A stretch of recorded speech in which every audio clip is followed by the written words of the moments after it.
Bon dia a totes, soc la Paula, a les 3 preses a Batràs, lliurada fa uns dies.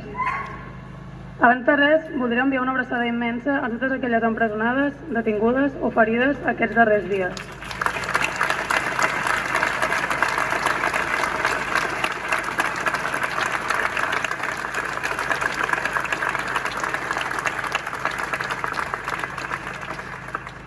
També a les seves famílies i amics que també estan patint la brutal repressió que ara ens colpeja.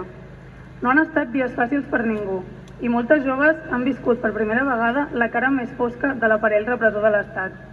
L'objectiu és clar, espantar i desmobilitzar a tot el jovent que ha decidit plantar cara des del carrer als que ens volen submises i callades. Hem respost a la sentència de forma exemplar i hem demostrat que no cedirem davant el xantatge de l'Estat espanyol. Pel camí, però, han segrestat 31 joves que ens mobilitzàvem arreu del Principat. 31 joves que després de patir una violència policial desproporcionada i injustificable als carrers i maltractaments i vexacions als departaments policials no vam tornar a casa. Entre irregularitats judicials, manipulació de proves i mesures preventives desproporcionades, se'ns castiga amb les més greus de totes les mesures, la presó provisional. En 24 hores vam passar d'estar al carrer exercint el nostre dret de manifestació a entrar per la porta d'un centre penitenciari.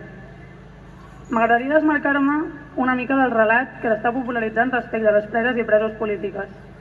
Els missatges d'esperança i empoderament que generen des de l'interior dels centres penitenciaris no reflecteixen la realitat que es viu allà dins, ni el que hem patit les joves empresonades aquests dies. No podem romantitzar cap empresonament. La presó t'anul·la com a persona i t'aïlla del teu entorn. No podem oblidar les conseqüències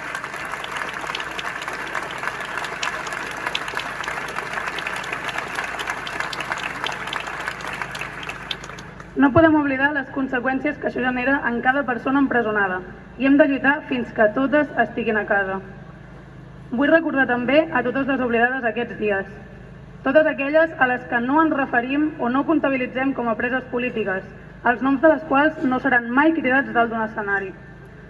Totes aquelles dones de Batràs, la majoria migrades, l'únic delicte de les quals és intentar sobreviure en un sistema que ens aboca a la misèria. També són preses polítiques. Totes som preses polítiques.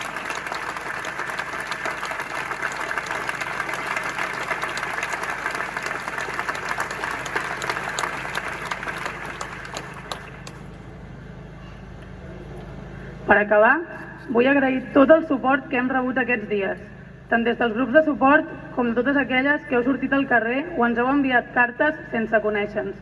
Moltes, moltes gràcies. Tinc un agraïment especial per una persona que desconec. És una veu que ens deia bona nit a la Xènia, a l'Andrea i a la Paula des de les parets de fora de Batràs.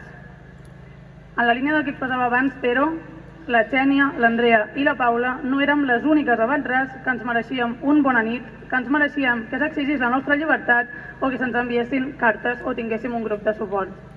Per últim, recordar que a l'estat espanyol l'existència de presos polítics es remunta molts més anys abans d'aquesta sentència injusta.